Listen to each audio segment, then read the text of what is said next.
Alors, le cru, oui, mais quels aliments? Vous nous parlez ce matin du crudivorisme. Évidemment, ça vient des États-Unis. Oui, ça vient des États-Unis, mais ça arrive en France, en Europe, même en Europe du Nord en force, et ça fédère de plus en plus d'adeptes. Alors, l'idée, c'est de manger cru, un retour à la naturalité, et c'est d'intervenir le moins possible sur ce que nous mangeons, donc d'intervenir le moins possible, de cuire moins les aliments. Alors, c'est vrai que les aliments dans le crudivorisme, qui sont crus, sont considérés vivants, donc plus intéressants pour notre santé, comme les légumes et comme les fruits, alors que les aliments cuits sont considérés comme morts. Mais ça va jusqu'à la viande et au poisson? Alors, ça va jusqu'à la viande et au poisson, mais surtout, la tendance est très végétarienne. C'est-à-dire qu'on peut manger aussi, en ce moment, on connaît toute la furie des sushis, on mange beaucoup de poissons crus, etc. Mais là, on est plutôt vers une tendance végétarienne. Alors, les restaurateurs de grand talent, et ça c'est la nouveauté, se sont mis à proposer, eh bien maintenant, des cartes de crudivorisme, c'est-à-dire que vous mangez du plat, de l'entrée au dessert, parfaitement cru. Et c'est vraiment excellent. C'est très très bon. Est-ce que c'est mieux pour les vitamines? Alors, c'est mieux pour les vitamines, mais il y a des limites. Il y a certains aliments qui sont très intéressants lorsqu'on les mange crus, et les aliments qui ne doivent pas être consommés crus parce qu'ils peuvent devenir dangereux. Et il y a des aliments aussi qui ne sont pas cultivés de manière biologique, donc forcément, quand on les mange crus, oui, mais c'est pas parce que vous allez les cuire que vous allez forcément enlever les pesticides. Voici l'exemple de restaurateurs de talent qui nous proposent le crudivorisme comme on l'aime. Aujourd'hui, pour faire du bien à son corps, on mange cru. C'est la grande tendance tout droit venue des États-Unis. Ça s'appelle la raw food, R-A-W. Littéralement, ça veut dire nourriture brute. Gwyneth Paltrow et Madonna en sont fans. En France aussi, la raw food s'installe. Emilia et Fabien en ont fait un restaurant. Dans notre restaurant, on est spécialisé 100% en raw food. Donc, c'est travailler seulement avec des aliments à l'état cru. Donc, sans les altérer, sans les transformer, sans cuisson en fait. Les adeptes de la raw food sont des crudivores. Ils ne mangent que des fruits et des légumes crus, le tout agrémenté de graines, d'herbes, de pousses et d'assaisonnement. Aujourd'hui au menu, couscous de panais, spaghettis de radis et mousse avocat cacao frais en dessert. Le panais cru, c'est très intéressant au niveau du palais. On retrouve les vraies saveurs du légume d'antan. Donc on va le découper en quelques morceaux. Et on mixe pour lui donner l'apparence de la semoule de couscous. Même concept pour les radis. Grâce à cette surprenante machine, le Spiralizer, Fabien va réaliser des tagliatelles de radis rouges et verts. Selon la taille qu'on veut, on va changer en fait la grosseur de la lame. C'est la machine des crudivoristes. En raw food, le visuel et l'intitulé des plats sont aussi importants que les saveurs.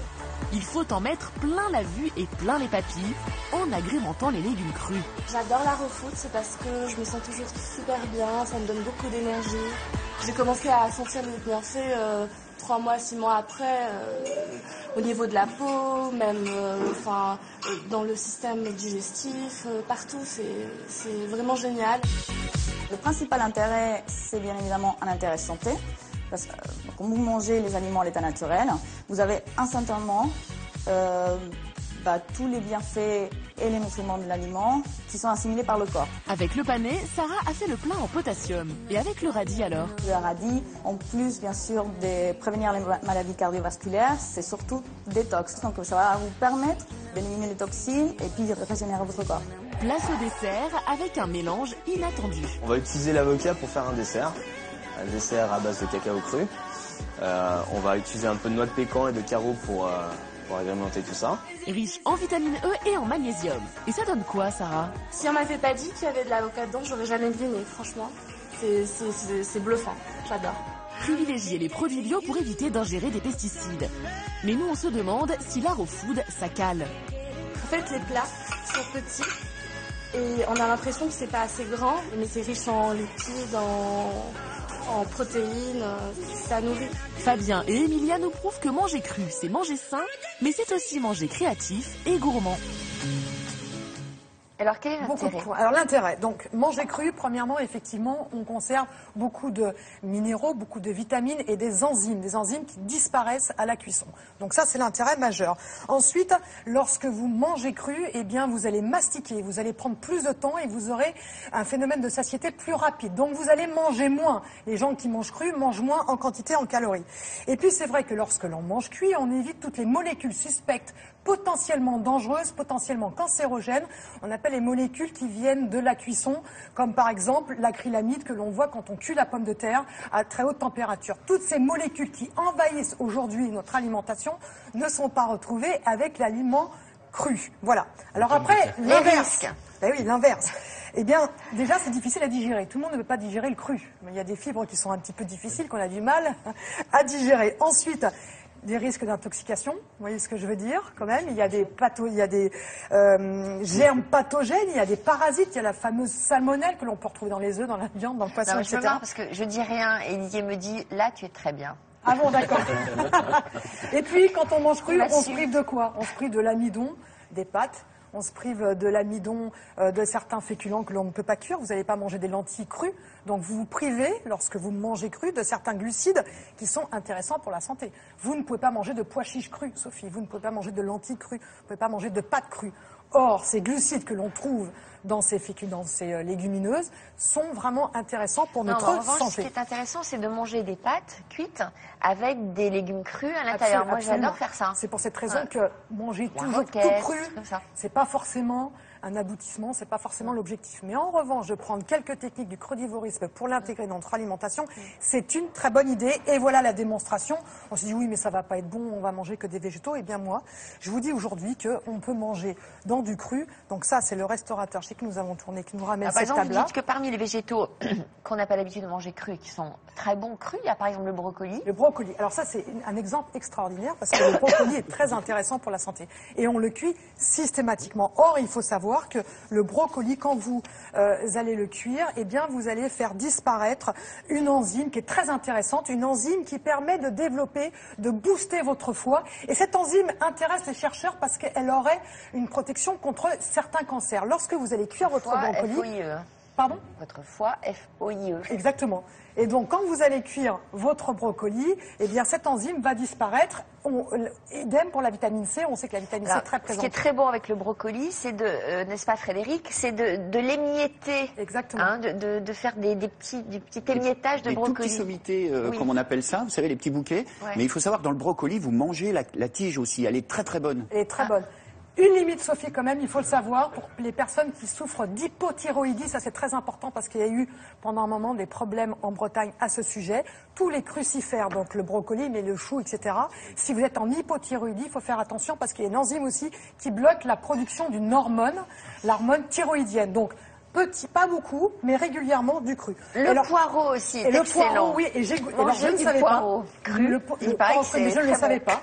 Et en préparant cette chronique, je l'ai découvert et j'ai mis en fait l'idée, non mais testez chez vous, vous faites une grosse salade et vous coupez du poireau cru dans votre salade et ça donne un goût extraordinaire. Mais on n'a pareil, pas beaucoup, un peu comme en petit et c'est super bon. C'est très bon. C'est plus doux que l'oignon. Exactement, et ça vous apporte des vitamines extraordinaires. C'est une sorte de cévette, quoi. Et ça, il ne faut pas le faire cuire, ça. Ouais, c'est super ça, bon. ne jamais le faire cuire. Quel L'ail. dommage. Ben oui, vraiment, c'est l'aliment vraiment star pour les nutritionnistes. Ça rend et intelligent. lorsque vous le faites cuire, eh bien, vous perdez l'allicine, un complément, un composé soufré qui est très intéressant pour notre santé parce qu'en fait, il évite les dépôts de graisse dans nos artères. Eh bien, il faut absolument manger cette ail crue. Si vous le faites cuire, l'allicine, vous n'en avez plus. On enlève le germe quand même. Oui, vous enlevez le germe. Et en revanche, les haricots verts, pas du tout intéressants. Hein. Ils contiennent un toxique qui Cru, peut, pas intéressant. voilà, pas intéressant. Donc retenez le brocoli, le poireau brocoli, l'ail, et l'ail. Fenouil, ail. Et puis pour vous montrer que aussi, c'est pas systématique le crudivorisme. Là, vous avez des tomates et des carottes. Elles sont aussi intéressantes crues que cuites. Quand vous allez les manger crues, vous allez respecter la vitamine C de la tomate, par exemple. En revanche, quand la tomate va être cuite, vous allez prendre beaucoup de lycopène, parce que les lycopènes à la cuisson se libèrent. Ah bon, et puis, plus que cru. Plus que cru. Donc, vous voyez, on peut mixer. Alors, vous allez goûter, Sophie. là Vous allez goûter des un nouveautés, petit pain. ça. Oui, alors, qu'est-ce que c'est? Dans ce restaurant, vous avez justement l'occasion de goûter des fromages qui sont faits à base de végétaux. Et par exemple, ces fromages, mais ça n'a rien à voir avec voilà, du fromage. ça n'a rien à voir avec du fromage. Ça en a la texture. Vous le dégustez comme du fromage sur du pain à base de végétaux. Et donc là, vous avez des herbes, du fromage, et c'est fait à partir de la crème d'amande. Il y a du fromage dedans? Absolument pas. Ah bon, non. On appelle ça du fromage parce c'est qu'on comme le du présente, tarama ou c'est voilà, une pâte on à le tartiner. présente comme un plateau de fromage. Vous le goûtez et vous allez découvrir de nouvelles saveurs. Il y a quoi dedans? Alors de la pâte d'amande. Enfin, excusez-moi, des amandes, ça a été fait à partir d'amandes et c'est fait aussi avec des herbes, de l'ail, etc. Et c'est délicieux. C'est très très bon. Ah ouais. C'est absolument extraordinaire. Avec ce pain, et là vous faites évidemment le plein de vitamines, le plein d'enzymes, de minéraux exceptionnels. C'est très équilibré. Voilà ce que l'on peut manger maintenant dans les restaurants. Idem, vous aimez le hamburger? C'est bon. Eh bien voici un hamburger très étonnant. Voilà. Puisque en fait c'est quoi? Un gros champignon. Voilà, c'est un gros champignon qui est très intéressant. C'est un portobello, champignon portobello. Et à l'intérieur, vous voyez que vous avez un steak, mais un steak qui n'a pas été cuit et qui n'a rien à voir avec de la viande, puisque c'est uniquement un steak végétal. Et donc vous découvrez... À base de quoi? Alors, le steak végétal, donc vous avez des noix, des graines de tournesol, tomates séchées, carottes, épices, tout ça déshydraté. Et puis vous avez... ensuite de la sauce. C'est pas mal ça, Frédéric. Elle est en train de piétiner vos plates-bandes là. Non, non, non. Elle piétine vos semis de légumes. Non, non, personne piétine à partir du moment où on mange des fruits et des légumes. Et vous avez raison pour l'ail, parce qu'il suffit que 3 grammes d'ail par jour pour... Ça évite le dépôt de graisse dans les artères. C'est athérogène. Ça correspond à quoi, 3 grammes? C'est... Petite tête d'épingle, petite tête d'ongle. C'est bon, alors moi je faut faire une émission vous pouvez le craquer l'ail.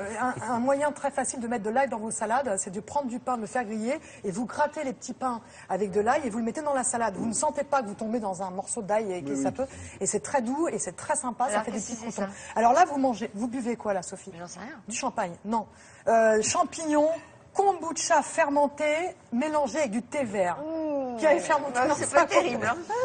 C'est pas terrible. Ça l'aspect du champagne. Bon. Après, vous avez effectivement là le cheesecake aux agrumes avec des noix de macadamia, des amandes, des dattes. Bref, tout ce que vous retrouvez ici, ce sont des aliments qui ont été respectés, qui ont été traités de façon à garder le maximum de minéraux, de vitamines pour une santé. Voilà, ça c'est très bon en revanche. Oui, c'est délicieux, mais tout préparation là. Et le reste, c'est quoi, toutes ces pâtes d'amande là? Pareil, là vous avez des petits fromages. Alors là, une truffe, ils appellent ça la truffe. Je vais vous faire goûter à base de végétaux. Bon, vous n'aimez pas, mais non, oui, parce que vous êtes déçus. C'est un peu pétillant, c'est un goût parce que cette couleur vous rappelle l'idée du champagne et vous êtes déçus parce qu'il n'y avait pas de champagne. Et là, c'est des crackers complètement végétaux. Des petits crackers végétaux aussi. Ça, c'est bon. C'est bon. Non, mais le plateau de, entre guillemets, fromage, les petits crackers. Voilà. Parce que, ça vous a pas il faut quand même dire les choses comme l'intérêt, c'est quand même moi. Vous n'avez pas à quoi ça sert d'assembler des choses qui ne sont pas très intéressantes à assembler, justement. C'est une boisson que vous pouvez manger que vous pouvez boire pendant votre repas et ça purifie un petit peu.